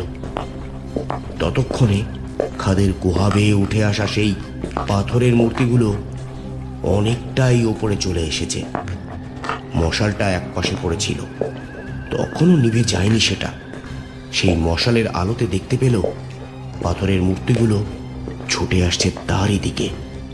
ইব্রাহিমের বলা কথাগুলো সোমের মনে পড়ল। ইব্রাহিম তার মানে ঠিকই বলেছিল, এই গুহার মধ্যে অদ্ভুত কিছু বিপদ লুকিয়ে রয়েছে। এই গুহার মধ্যে না এলেই হয়তো ভালো হতো। এখন যে ঠিক কি করি? কথাটা ভাবতে ভাবতে সোম ছুটতে লাগলো পেছনের দিকে। মশালটা পড়ে রইল সেখানেই। অন্ধকারের মধ্যে ছুটতে ছুটতে সে এগোচ্ছিল বাইরের দিকে। এদিকে অপূর্ব আর ইব্রাহিম ঢুকে পড়েছিল এই গুহাটারই ভেতর। ব্যাপারটা কাকতালীয় হলেও ওরাও ছুটতে ছুটতে আসছিল সামনের দিকে। তিনজনের চিৎকারই তিনজন শুনতে পাচ্ছিল। তারপর প্রচন্ড একটা ধাক্কা। অপূর্ব আর সোম দুজনে ছিটকে গিয়ে পড়ল দুপাশে। ইব্রাহিম একটু পেছনে ছিল, তাই অন্ধকারে ব্যাপারটা সে বুঝতে পারল না, কিন্তু পতনের শব্দটা তারও কানে এলো। আরে কি হলো অপূর্ব, কিসে ধাক্কা খেলে? ইব্রাহিম, ইব্রাহিম, আমি সোম। অপূর্ব কোথায়? আরে আমার সঙ্গে ধাক্কা খেয়েছিস, ভাগ্যিস কাঁধের কাছে লেগেছে। মাথায় লাগলে যে কি হতো। এত জোরে দৌড়াচ্ছিস কেন? এই রাস্তার শেষে একটা অনেক গভীর খাদ রয়েছে, আর সেই খাদের ভিতর থেকেই পাথরের মূর্তির মতন দেখতে মানুষজন রয়েছে। তারা উপরে উঠে আমায় তাড়া করেছে। সর্বনাশ, তার মানে সামনের দিকে যাওয়া যাবে না। কিন্তু পেছনের দিক থেকেও তো দেওয়ালের কাছ থেকে 5টা পাথরের মূর্তি আমাদের তাড়া করেছে। এখন কি করব? অপূর্ব উঠে পড়েছিল। সোমের কাছে ব্যাগটা রয়েছে, কিন্তু মশালটা কোথাও পড়ে গেছে। ইব্রাহিম তার মশালটা শক্ত করে ধরেই ছুটছিল। সেই মশালটা হাতে নিয়ে সে এবার জ্বালিয়ে ফেলল। অন্ধকারের ভেতরে পথটা ছোট হয়ে এসেছে। বড় বড় পাথরের চাই, এই পথে সোজাভাবে ঢোকা সম্ভব নয়। তার জন্য সেগুলো ভেতরে ঢোকেনি। পথটা এতই সরু যে পাথরের মূর্তিগুলো সে পথে আর ঢুকতে পারেনি। ইব্রাহিম মুখ তুলে সামনের দিকে তাকালো। একটু দূরে পাথরের মূর্তিগুলো চুপ করে দাঁড়িয়ে রয়েছে। তাদের মাথাগুলো দেখা যায় না। বোধহয় গুহাটা এখানে ছোট হওয়ার জন্য ওরা আটকে গেছে। ইব্রাহিম এই দিকটায় তাকিয়ে দেখল, তেমনই ব্যাপার, কিন্তু আশ্চর্য, ওরা মাথা নিচু করছে না কেন? কি ব্যাপার? পাথরের মূর্তিগুলো তো আমাদের কাছে চলে আসার কথা, তাহলে আবার আসছে নাই বা কেন? ওরা মাথা নিচু করছে না। সোজা হেঁটে আসতে গেলেই গুহার মধ্যে এই জায়গাটা ঢোকা সম্ভব নয়। এই জায়গাটা সামান্য নিচে, আমাদের এখানে একটু ঝুঁকে এগোতে হচ্ছে। তার মানে আমরা বাইরের দিকে না গেলে ওরা এদিকে আসবে না। কিন্তু ইব্রাহিম, এখন সকাল না রাত্রি? এই পাহাড়ের ভেতরে সাধারণ ঘড়ি ঠিকভাবে কাজ করে না। এই অবস্থার জন্য এই বিশেষ ঘড়িটা আমি তৈরি করিয়েছিলাম। এখন প্রায় বিকেল 4টের মতো বাজে। ওরা যদি দিনের বেলা জেগে ওঠে তাহলে তাহলে সূর্য ডুবে যাওয়ার পরেও কি ওরা জেগে থাকবে? মাটির ওপরে মেঝেতে ওরা তিনজনই হুমড়ি খেয়ে বসে পড়েছিল। পাথরের শক্ত জায়গাটার উপরে অপেক্ষা করছিল। ব্যাগের মধ্যে খাবার রয়েছে, জল রয়েছে, কিন্তু এখন সেগুলো বের করতে ইচ্ছা করছে না। মৃত্যু ভয়ের চেয়ে বড় ভয় আর কিছুতে হতে পারে না। যে কোনো মুহূর্তে সেই পাথরের মূর্তিগুলো ভেতরে এসে ঢুকলে ওদের আর বাঁচা সম্ভব নয়, সেটা ওরা ভালো করেই জানে। পাথরের মূর্তিগুলো কেন উঠে এলো সেটাই তো বুঝতে পারছি না। আচ্ছা শোনো, তুমি কি খাদের ভেতর থেকে কিছু উঠে আসতে দেখেছিলে? হ্যাঁ, আমি তো খাদের ভিতর থেকে একটা ছোট পাথর ফেলেছিলাম, তারপরই তো নিচ থেকে উঠে এলো মূর্তিগুলো। কিন্তু পথের শেষে যদি কেউ থাকে তাহলে? ইব্রাহিম যেন কিছু ভাবল। মশালের আগুনটা তখনও জ্বলছে। অপূর্ব আর সোম চারিদিকে তাকিয়ে দেখছে। ইব্রাহিম বলল, বুঝতে পেরেছি। ওরা ওই পথের ভেতরে, ওই গুহার শেষে খাদের মধ্যে মারা পড়া মানুষের আত্মা, কোনোভাবে পাথরের রূপে তাদের আত্মা এই পাহাড়ের ভেতরে এখনো জীবিত রয়েছে। কিন্তু সেটাই যদি হয়, তাহলে অন্ধকার নামার পর ওদের ঘুমিয়ে পড়ার কথা। জীবন্ত আত্মা, পাথরের তৈরি মানুষ, এমন অদ্ভুত ব্যাপার দেখতে হবে সেটাও তো ভাবিনি কোনো সময়। এখানে বৌদ্ধ ধর্মের অনেক লোকেরা ছিল এক সময়। তারা নানান রকম তন্ত্র সাধনা করত। সেই তন্ত্র সাধনার মাধ্যমে তারাই পাহাড়ের। কথাটা বলতে বলতে হঠাৎ করে চুপ করে গেল ইব্রাহিম। উত্তেজনায় লাফিয়ে উঠতেই তার মাথাটা ঠুকে গেল পাথরে। মাথার আঘাতটা কোনো রকমে সামলে নিয়ে হাত বোলাতে বোলাতে ইব্রাহিম বলল, বুঝতে পেরেছি। পাহাড়ের ভেতরে গুহার মধ্যে যা সবকিছু আমরা দেখেছি আর যে বিপদের সামনে আমরা পড়েছি, সেগুলো আসলে তন্ত্রের কারসাজি। 200 বছর আগে গুহার ওই 2 বৌদ্ধ মূর্তি ভেঙে পড়ার পর বৌদ্ধরা এখান থেকে চলে যায়। এই গুহার ভেতরে যারা থাকতো তারা ওখান থেকে চলে যায়, কিন্তু যাওয়ার আগে এই গোটা জায়গাটাকে তারা তন্ত্রমন্ত্রের দ্বারা আবদ্ধ করে যায়। ভেতর থেকে কেউ বাইরে বেরোতে না পারে এবং বাইরে থেকে কেউ ভেতরে না ঢুকতে পারে। ঢুকলেই সে যেন আর ফিরে যেতে না পারে। আর তাই ওই পাথরের জীবন্ত আত্মারা আমাদের পথ আটকাবার চেষ্টা করছে। কালো শেয়ালের মতো জিনিসগুলো যেগুলো আমরা দেখেছিলাম, সেগুলো কি? হিন্দু ধর্ম আর বৌদ্ধ ধর্মর মধ্যে অনেক মিল রয়েছে। বৌদ্ধ ধর্মের তন্ত্রে এমন অনেক অদ্ভুত প্রাণীদের উল্লেখ পাওয়া যায় যারা তাদের শক্তি হিসেবে কাজে লাগাতো। এই কালো কালো শিয়ালদের মতো প্রাণীগুলো তাদের তন্ত্রের একটা বিশেষ শক্তি হবে। এটা কি আমি জানি না, তবে মন্ত্রতন্ত্রের মাধ্যমে সৃষ্টি করা কোনো একটা শক্তি হবে। আমার মনে হয় ওরা সারাদিন অদৃশ্য পাহাড়ের অবস্থায় বাইরেটা পাহারা দেয় এবং রাত হলেই ওরা উপরে উঠে আসে। আর সেই সময় আমরা ওদের দেখেছিলাম। কিন্তু অন্ধকার নামলেই যদি ওই পাথরের জীবন্ত মূর্তিগুলো ওখান থেকে না যায়, তাহলে আমাদের এখানে থাকতে হবে। অপেক্ষা করতে করতে খাবার আর জলের অভাবে আমাদের একসময় মারা পড়তে হবে। আর তারপর আমরা ওদের মতন পাথরে পরিণত হব। আমার কিন্তু সেটা মনে হচ্ছে না। আমার মনে হচ্ছে অন্য কিছু একটা হবে। দিনের বেলায় ওরা যখন জেগে উঠেছে, তখন রাতের বেলা ওদের জেগে থাকার কথা নয়। ওরা এসব নিয়ে বেশি কথা বলল না। ইব্রাহিম ওদেরকে শোনালো একটা অদ্ভুত গল্প। এবার বাইরে থেকে আসা কিছু লুটেদের দল এই গুহার ভেতরে ঢুকে পড়ে। বৌদ্ধদের কাছে বৌদ্ধ মূর্তি, তন্ত্রমন্ত্রের পুঁথিপত্র ছাড়াও অর্থ সম্পত্তি সামান্য থাকত ওদের খাওয়া দাওয়া এবং জীবন ধারণের জন্য। কারণ সমস্ত বৌদ্ধরা তো আর জল খাদ্য ত্যাগ করে সাধনা করতো না। তাছাড়া যে বৌদ্ধ মূর্তির কথা তোমরা বলছো, যার জন্য আমি এসেছি এখানে, সেখানেও অনেক বৌদ্ধরা বাস করত। তারা মাঝে মাঝে ওই পথে বেরিয়ে বাইরে গিয়ে নিচে নেমে খাবার দাবার প্রয়োজনীয় জিনিসপত্র কিনে আনত। একবার ওই লুটেরার দলের একটা লোক তাদের পেছনে পেছনে এসে পথটা চিনে যায়। তারপর রাতের অন্ধকারে তারা ভেতরে এসে ঢোকে। তোমাদের জানাই, সে সময় বৌদ্ধরা অস্ত্র ব্যবহার করতো না, এমনকি নিজেদের রক্ষা করার জন্যও নয়। লুটেরার দল সেই গুহার ভেতরে প্রবেশ করে রাতের অন্ধকারে। তারপরে ঘটে যায় আশ্চর্য ব্যাপার। ওদের মধ্যে অনেকজনকে তারা হত্যা করে ফেলে। বাকিরা সেখান থেকে পালিয়ে যায়, কিন্তু তারপরেই ঘটে যায় আশ্চর্য একটা ব্যাপার। ওরা আর ফেরার পথ খুঁজে পায় না। যে পথেই যায় না কেন, সেই পথে শেষের একটা করে খাদ দেখতে পায়। যে খাদের কথা সোম বলেছিল, ঠিক তেমনই সেই খাদ দেখে ভয় আর কেউ সেই দিকে এগোতে চায় না। ওই পথের মধ্যে ঘুরতে ঘুরতে ক্লান্ত হয়ে অবসন্ন হয়ে অনেকেই মারা পড়ে। একজন প্রাণের ভয় ওই খাদের মধ্যেই ঝাঁপ দিয়েছিল, ভেবেছিল আত্মহত্যা করবে, কিন্তু খাদের ভেতরে ঝাঁপ দেওয়ার পরে আশ্চর্য ব্যাপার ঘটে যায়। সে সেখান থেকে বেরিয়ে আসে। বাইরে কিভাবে বেরিয়েছিল সে কথা সে নিজেও জানে না। এই আফগানিস্তানের এই বামিয়াম উপত্যকার কাছে এই রকম অনেক গল্প এই পাহাড়কে নিয়ে ছড়িয়ে রয়েছে। এমনি এমনি কি আর লোকেরা এদিকে আসতে ভয় পায়? কিন্তু সেই কুয়োর ভেতর ঝাঁপ দিয়েছে, বাইরে গেল কি করে? আর ওই কুয়োর ভেতরে তো আমি একটা পাথর ফেলেছিলাম, পাথর পড়ার কোনো শব্দই পাইনি। এখানে যা কিছু আমরা চোখের সামনে দেখছি তার সব কিছু সত্যি নাও হতে পারে। হতেই পারে আমরা যা দেখছি তার সব কিছুই আসলে। ইব্রাহিমের কথায় ওরা অবাক হলেও তখনও পর্যন্ত এগিয়ে যাওয়ার সাহস হয়নি। ওরা অপেক্ষা করলো রাত পর্যন্ত।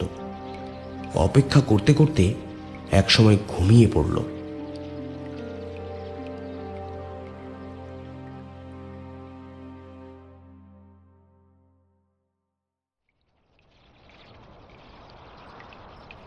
ইব্রাহিমের ঘুমটা যখন ভাঙল, সে ধরফর করে উঠে বসল।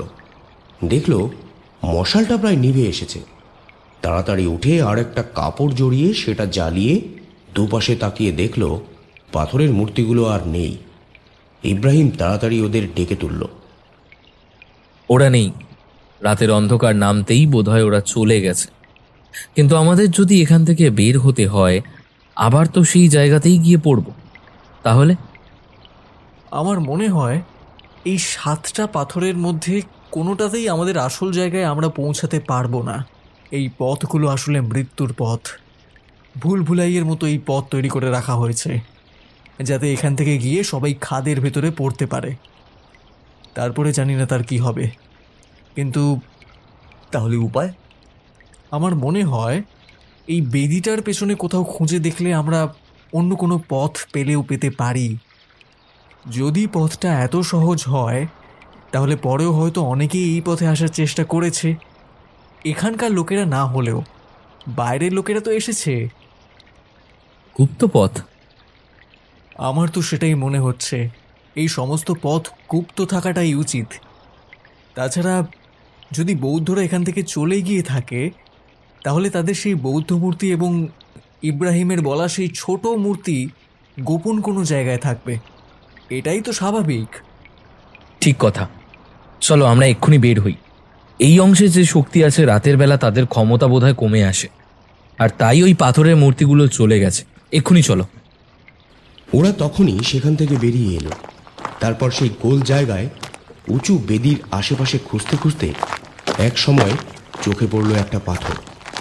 দেওয়ালের কাছ থেকে একটু বেশিই যেন বেরিয়ে আছে সেটা। অপূর্ব সেই পাথরটার উপর হাত রাখল, আর রাখতেই বুঝতে পারল তার উপর পুরু ধুলোর আস্তরণ জমেছে। সেটা পরিষ্কার করতেই বুঝতে পারল সেটা কোনো পাথর নয়, লোহার কোনো একটা হাতল মতো। ভীষণ ঠান্ডা। দুহাতে ধরে সেটাকে ঠেলতেই বুঝলো সেটা এবার ভেতরের দিকে ঢুকে যাচ্ছে। ব্যাপারটা বুঝতে পেরে সোম চিৎকার করে উঠল। সঙ্গে সঙ্গে অপূর্ব আর ইব্রাহিম সেখানে এসে সেই পাথরের পাশটা ধরে ফেলল। ঠেলতে লাগলো ওরা সবাই মিলে, আর ঠেলতে ঠেলতেই সেই বেদিটা আস্তে আস্তে ফাঁকা হয়ে যেতে লাগলো। অপূর্ব সোল্লাসে বলে উঠল, আমি আগেই বলেছিলাম কোনো একটা পথ তো এখানে আছেই। এই হলো সেই পথ, গুপ্ত পথ। কিন্তু ওখান থেকে ওগুলো কি বেরিয়ে আসছে? পাথরের পাশটা ধরে ঠেলতে ঠেলতেই ওরা অবাক হয়ে দেখতে পেল বেদিটা ফাঁকা হয়ে যেতেই পাথরের সেই ফাঁক দিয়ে একটা সিঁড়ি ওদের চোখে পড়ল। কিন্তু সেই সিঁড়িতে লম্বা সাপের মতো লিকলিকে কিছু একটা সরসর করে বেরিয়ে আসছে ওদের দিকে। ব্যাপারটা বুঝতে পেরেই ওরা ছিটকে সরে গেল একপাশে। কিন্তু সেগুলো ওদের দিকে এগিয়ে আসতে লাগলো, কেমন জলের মতো, থকথকে, অথচ লম্বা সাপের মতো দেখতে জিনিসগুলো। অপূর্ব লাফিয়ে উঠে পড়েছিল সেই লোহার পাতের ওপরে। সোম আর ইব্রাহিম ছোটাছুটি করছিল। জিনিসগুলো সোম আর ইব্রাহিমের দিকে গেলেও অপূর্বর কাছে আসতে পারল না, কারণ ওরা নিচের মেঝেতে পড়ে ওপরে উঠতে পারছিল না। অপূর্ব চিৎকার করে উঠল, তাড়াতাড়ি তাড়াতাড়ি, তোমরা উপরে উঠতে পারছো না? সোম আর ইব্রাহিম অন্য পাশে চলে গেল। সোম দৌড়ে এসে উঠে পড়লেও ইব্রাহিম আসতে পারল না। সে দ্রুত হেঁটে আসতে গিয়ে ছিটকে পড়ল পাথরের ওপরে, আর সঙ্গে সঙ্গে সেই জেলি মতন জিনিসগুলো উঠে গেল তার ওপরে। সোম লাফিয়ে পড়ল। সে ছুটে গিয়েছে ইব্রাহিমের দিকে। ততক্ষণে ইব্রাহিমের পায়ের উপর একটা লম্বা সাপের মতো জিনিস জড়িয়ে ফেলেছে। ইব্রাহিম কাটা ছাগলের মতো ছটফট করছে। সোম নিজের হাত দিয়ে সেই জেলির মতো জিনিসটাকে ধরতেই তার হাত যেন আগুনে পোড়ার মতন পুড়ে গেল। কি গরম জিনিসটা! আপনি তাড়াতাড়ি আসুন, তাড়াতাড়ি আমার সঙ্গে আসুন। কোমরে থাকা ওই ছুরিটা দিয়ে ওটাকে কেটে ফেলুন। ইব্রাহিম কোনো রকমে কোমরে থাকা ছুরিটাকে দিয়ে সেই সাপের মতো জিনিসটাকে কেটে ফেলল। ততক্ষণে বাকিগুলোও ছুটে আসছে। কোনো রকমে ইব্রাহিমকে তুলে নিয়ে ওরা ছুটতে লাগলো সেই পাথরের দিকে।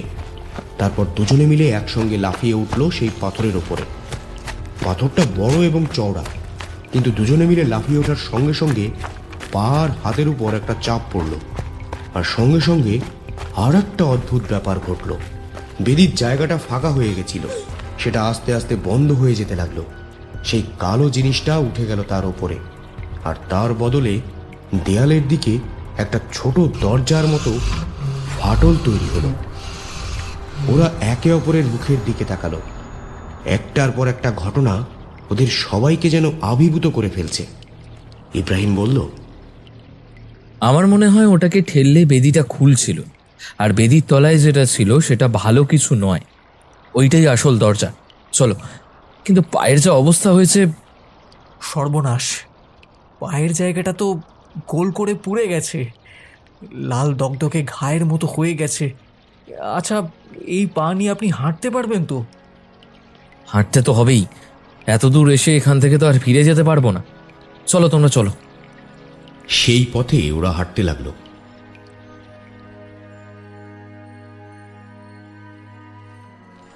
এবারের গুহাপথটা অনেকটা পাকদণ্ডির মতো, কখনো নিচে, কখনো ওপরে, কখনো ডানে, কখনো বায়ে ঘুরতে ঘুরতে চলেছে পাথরের সেই সিঁড়ি। ওদের উঠতে উঠতে মনে হচ্ছিল পাহাড় কেটে যেন যত্ন করে সেগুলো বানানো হয়েছে এক সময়। গোটা দেওয়াল জুড়ে বৌদ্ধ ধর্মের দেবদেবী, বুদ্ধদেব, মানুষ, এমনকি তখনকার সময়ের অনেক ছবি রয়েছে। এই সমস্ত যে ইতিহাসের এক প্রাচীন নিদর্শন, তা ওরা ভালোই বুঝতে পারছিল। এরপর ওরা যেখানে পৌঁছলো সেটা একটা বড় হল ঘরের মতো, কিন্তু জায়গাটা অদ্ভুত। সিঁড়ি দিয়ে ওরা যেখানে নামলো সেখানে গোল গোল বড় বড় পদ্ম ফুলের মতো কিছু জিনিস পাথর দিয়ে তৈরি করা হয়েছে। তার উপরেই ওরা এসে নামলো। সেদিকে তাকিয়ে দেখতে দেখতে এগুলো নিচ থেকে ওপরের দিকে উঠেছে, আবার ওপাশে নেমে গেছে। চারিদিকটা ভালো করে বোঝা যায় না, জায়গাটা অনেকটা বড়। ওরা হাঁটতে হাঁটতে অন্য পাশটায় চলে এলো। তারপর নিচের দিকে তাকিয়ে দেখলো সেখান থেকে নিচে অনেকটাই পর্যন্ত গর্ত। সেই যে কালো অন্ধকার খাতটা ওরা দেখেছিল, এটা তার থেকেও যেন গভীর। ওরা আরো কিছু ভাবছে, এমন সময় ওদের পায়ের তলাটা যেন থরথর করে কেঁপে উঠল। ঠিক তখনই ইব্রাহিম চিৎকার করে বলে উঠল, আমরা কোথায় দাঁড়িয়ে আছি বুঝতে পারছো? আমরা দাঁড়িয়ে রয়েছি সেই বড় বৌদ্ধ মূর্তির একেবারে মাথার ওপরে। আমরা যে শিল্পের ওপর উঠে এসেছি সেই সিঁড়িটা আসলে বুদ্ধদেবের মাথা পর্যন্ত আসার জন্য ব্যবহার করা হতো। আমরা তার মাথার ওপরে দাঁড়িয়ে আছি এখন। কাজটা ঠিক হয়নি, আমাদের এক্ষুনি এখান থেকে সরতে হবে। ওরা কথাটা ভাবতে ভাবতেই বৌদ্ধ মূর্তিটা যেন আস্তে আস্তে নামতে শুরু করেছে। ওরা তিনজনে ছুটে গেল। তখনই চোখে পড়ল চারপাশে অসংখ্য সিঁড়ি। তিনজনে কোনো রকমে ছিটকে গেল একটা সিঁড়ির দিকে, সেখানে উঠে পড়ল। ততক্ষণে বৌদ্ধ মূর্তিটার নিচে নামা আবার থেমে গেছে। ওরা ভালো করে চারিদিকে তাকিয়ে দেখতে পেল পাহাড়ের এই জায়গাটায় বৌদ্ধ মূর্তিটা ঠিক রয়েছে। ওদের দৃষ্টি যতদূর পড়ে তার মাথার উপরে সেই শামুকের আস্তরণটাই দেখতে পেল, যেগুলোকে ওরা বিশাল বিশাল পদ্মফুল বলে মনে করেছিল। এগুলো আসলে বুদ্ধদেবের মাথায় থাকা ছোট ছোট শামুকের মতো জিনিসগুলো। সেদিকে আবার অবাক হয়ে তাকিয়ে থাকতে থাকতে অপূর্ব বলল, এটাই যদি সেই বুদ্ধদেবের মূর্তি হয়, তাহলে নিচের অংশটা কোথায়? পাহাড়ের পথ গভীর পর্যন্ত এটা রয়েছে। সোম কিছু বলল না। ইব্রাহিমের কি কারণে যেন চোখে জল। সে থরথর করে কাঁপতে লাগলো। একটা অজানা আবেগে সম্পূর্ণ বিগলিত হয়ে পড়ল সে। এবার সোম বলল, এখনো বুঝতে পারছিস না? পাহাড়টার মাঝের অংশে রয়েছে এই বুদ্ধদেবের মূর্তি। এই মূর্তিটা পাহাড়ের নিচ থেকে অনেকটা পর্যন্ত গভীরে রয়েছে। আমার মনে হয় আমরা যে খাদ দেখেছিলাম সেই খাদের থেকেও অনেক নিচ পর্যন্ত রয়েছে এটা। আমরা এখানে দাঁড়িয়ে যেটুকু দেখতে পাচ্ছি তাতেই মুহূর্তে কপাল পর্যন্ত পৌঁছেছি বোধহয়। সেটা বোধহয় 1/4 ভাগ হবে। আমরা যতটা উঠে এসেছি তাহলে ভেবে দেখ মূর্তিটা কত বড় হতে পারে। অপূর্ব অবাক হয়ে দাঁড়িয়ে রইল। ইব্রাহিম কিন্তু এদিক ওদিকে তাকিয়ে কি যেন দেখছিল। আর তারপরেই ওদের চোখে পড়ল যে সিঁড়িগুলো বেয়ে ওরা উঠে এসেছে সেই সিঁড়িগুলো যেন আস্তে আস্তে নিচের দিকে নেমে যাচ্ছে। সিঁড়িগুলো সাপের মতো নামতে শুরু করেছে। আর নামতে নামতে এবার ইব্রাহিমের চোখ চলে গেল আর একটা জায়গায়। সচকিত হয়ে সেদিকে আঙুল দেখিয়ে সে বলল, ওই যে ওইখানে তাকিয়ে দেখো, ওই দেখো বৌদ্ধ মূর্তির পেছনের দিকে দেওয়ালের গায়ে ছোট ছোট কুঠুরিগুলোতে ওটা কি? ইব্রাহিমের চোখ জ্বলে উঠল এক মুহূর্তের জন্য।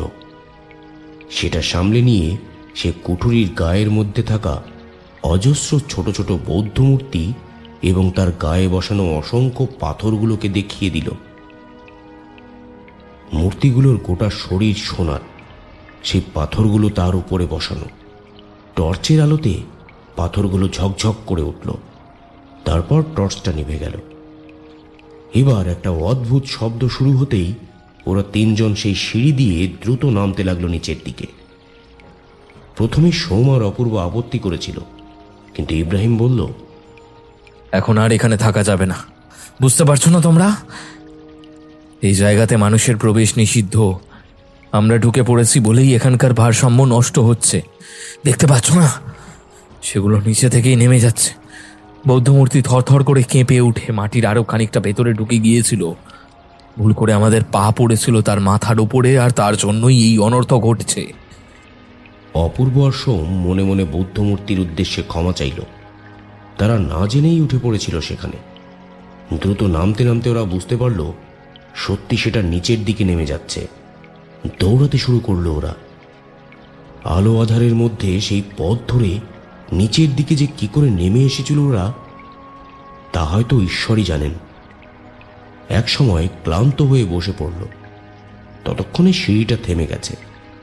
ইব্রাহিম বলতে শুরু করলো, এখানকার লোকেরা ঠিকই বলে ভেতরে ঢুকলে এখান থেকে বেঁচে ফিরে আসা সহজ ব্যাপার নয়, কিন্তু একটা কাজ আমি করেছি। কথাটা বলেই ইব্রাহিম তার হাতটা খুলল। আর ওরা দুজনে অবাক হয়ে তাকিয়ে দেখল সেই হাতে ধরা রয়েছে একটা বিঘাত খানেক লম্বা বুদ্ধদেবের সোনার মূর্তি। তার মাথার উপরে ঝকঝক করছে সেই পাথরগুলো। ইব্রাহিমের মুখটা লোভে চকচক করছে। অপূর্ব বলল, এটা আপনি কি করেছেন? এখান থেকে মূর্তিটা নিয়ে এসেছেন কেন? এতে আমাদের বিপদ যদি বাড়ে। এখানে যে একটা অদ্ভুত কোনো শক্তি রয়েছে সেটা তো বোঝাই যাচ্ছে। এখান থেকে বেরিয়ে সবাইকে দেখাতে হবে না আমরা যে এখানে এসেছিলাম এবং এখান থেকে এতগুলো দিন ধরে আছি। এখানে তো এমনি এমনি পড়েছিলাম না। এখানকার একটা কিছু নিয়ে যেতেই হবে আমায়, নাহলে বাড়িতে ফিরে আমাদের লোকেদের মুখ দেখবো কি করে? কাজটা কিন্তু আপনি মোটেই ভালো করেননি। তার মানে আপনি যখন ওই পিছনের দিকটায় গিয়েছিলেন তখনই কুঠুরির দিক থেকে ওটাকে নিয়ে এসেছেন, আর তারপরই মূর্তিটা নড়ে উঠেছিল। তার মানে অন্য কোনো কারণ নয়, শুধুমাত্র আপনার জন্য। সঙ্গে সঙ্গে রিভলভার বের করলো ইব্রাহিম। সোমের মাথার দিকে তাক করে বলল, ঠিকই বলেছ, আমি এই মূর্তির জন্য এখানে এসেছিলাম, তবে লোভ নয়, এটা একটা নিদর্শন। তাই তোমরা যে আমায় এটা নিতে দেবে না সেটা আমি বুঝতে পেরেছি।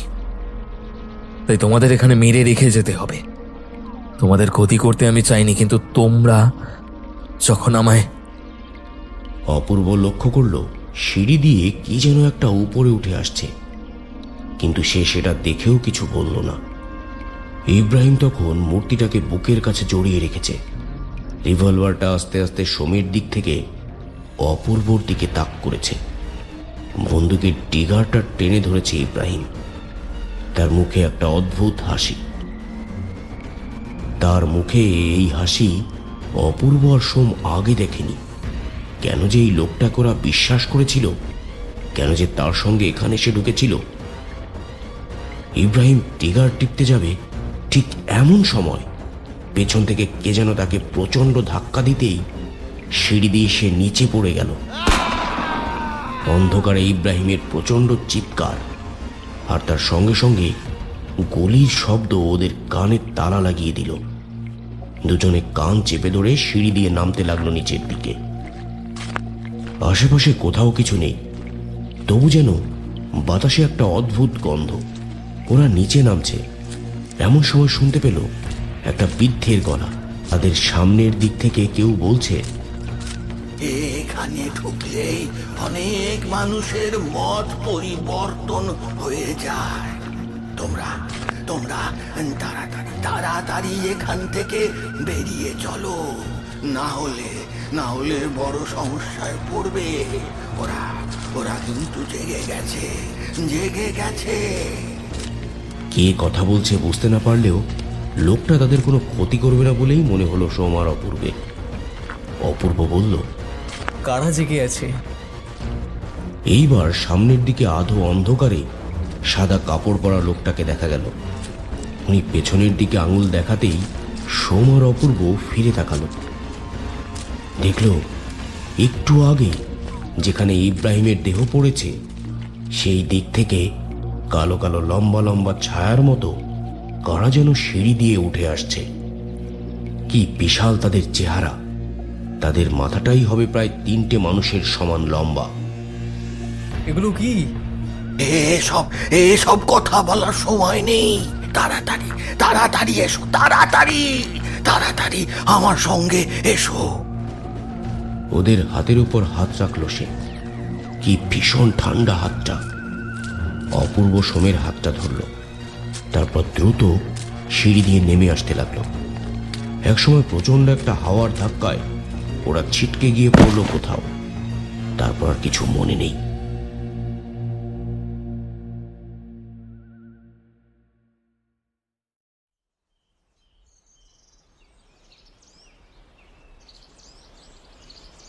যখন জ্ঞান ফিরল, ওরা দেখতে পেল বসে আছে ঠিক সেই জায়গাটায় যেখানে ইব্রাহিমের সঙ্গে রাতের বেলা ওরা পাহাড়ের বাইরে আশ্রয় নিয়েছিল। ওদের সঙ্গে সব জিনিসপত্রই রয়েছে, শুধু ইব্রাহিম নেই। উঠে দাঁড়িয়ে সোম আর অপূর্ব কেমন যেন ভ্যাবাচাকা খেয়ে গেল। ওরা এদিক ওদিক তাকিয়ে দেখছে, এমন সময় দেখল একটু দূরে একটা পাথরের উপর বসে রয়েছে এক বৃদ্ধ লোক। তার মাথা ন্যাড়া, গায়ে সাদা কাপড় জড়িয়ে রাখা। ওরা অবাক হয়ে তাকাতেই সে ওদের দিকে তাকিয়ে হাসি মুখে বলল, তোমরা খুব বেঁচে গেছো। এবার ফিরে যাও। এ পথে আর কখনো এসো না। ও জায়গা সবার জন্য নয়, মানুষের জন্য তো নয়। ওখানে মানুষ যাক তা ওরা পছন্দ করে না। আপনি কে? আর ওখানে কারা আছে? ওখানে যারা আছে তারা ভালো খারাপ কোনোটাই নয়। তারা রক্ষা করে আসছে অনেক কিছু, আর তাই ওইখানে ওরা কাউকে ঢুকতে দিতে চায় না। আমি কে তা তোমাদের না জানলেও চলবে। এই নাও, এই দুটো নিয়ে যাও তোমরা। বৃদ্ধ ওদের হাতে দুটো ছোট ছোট পাথরের বৌদ্ধ মূর্তি তুলে দিলেন। মূর্তিগুলো খুবই ছোট, 2 আঙুলের মতন লম্বা হবে, তবে সুন্দর নিখুঁত কারুকার্য করা কালো পাথরের বৌদ্ধ মূর্তি। মনে হচ্ছে তোমরা এই মূর্তিগুলোই ওই বাজার থেকে কিনতে চেয়েছিলে। সোম অবাক হয়ে তাকালো। এখানে আসার পর ঘুরতে ঘুরতে এমনই মূর্তি দেখেছিল, কিন্তু অনেক দাম বলায় সেগুলো আর ওরা কিনতে পারেনি। কিন্তু এই মূর্তি দুটো সেগুলো থেকেও যে অনেক প্রাচীন ও দুর্লভ তা স্পষ্ট বোঝা যাচ্ছে। কিন্তু আপনি কে? অপূর্বর কথাটা শেষ হলো না। ওরা সামনের দিকে তাকিয়ে দেখল সেই বৃদ্ধ আর সেখানে নেই। অপূর্ব সোমকে কিছু বলতে যাবে, তার আগেই সোম তার হাত ধরে বলল, এখানে থাকাটা ঠিক হবে না। ইব্রাহিমও প্রথমবার এখানে এসে একজন বৃদ্ধকে দেখেছিল, মনে আছে? চল, আমরা এক্ষুনি নেমে যাই। ওরা দুজন নামতে লাগলো বামিয়ান পাহাড় বেয়ে। বুঝতে পারল ইব্রাহিমের মনে লোভ জেগেছিল, আর সেই লোভ তাকে ওই পাহাড়ের গভীরে কোনো এক অন্ধকারে নিয়ে গেছে। হয়তো কোনো এক সময় সে পাথরের মূর্তি হয়ে বেরিয়ে আসবে, হয়তোবা ওখানেই থেকে যাবে রহস্যের অন্তরালে। ওরা এগোতে লাগলো ওদের আস্তানার দিকে। আজকেই এখান থেকে বেরিয়ে পড়া দরকার। তবে ওদের জামার পকেটের মধ্যে তখন দুটো পাথরের বৌদ্ধ মূর্তি যেন ধীরে ধীরে গরম হতে শুরু করেছে। অনেক দূর থেকে যেন বাতাসে ভেসে আসতে শুরু করেছে একটা বাণী, বুদ্ধং শরণং গচ্ছামি।